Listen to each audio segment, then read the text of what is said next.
In today's video, I am going to teach you how to create index page in Confluence. An index in Confluence is powered by the table of contents macro. It automatically builds a clickable list of links based on the headings already on your page, which makes long documents far easier to scan and navigate. Start by opening your web browser, going to Confluence, and signing in with your account. From your dashboard, open the specific page where you want the index to appear. Once you are on that page, switch to edit mode so you can modify the layout and content.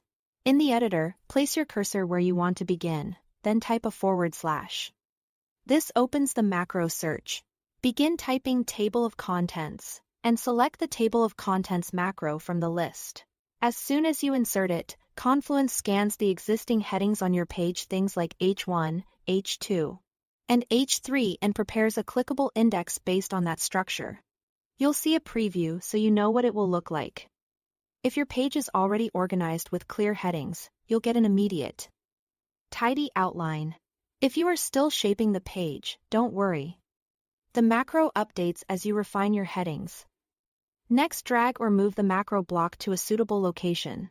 Most teams place it near the top of the page, so it's the first thing readers see, just below the title or under any brief summary.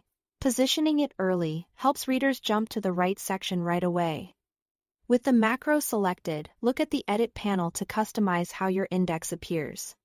Under Display As, choose Vertical List for a classic outline that stacks items top to bottom, or Horizontal List if you prefer a compact row-style index across the page. Under Bullet Style, pick the look that fits your space and style.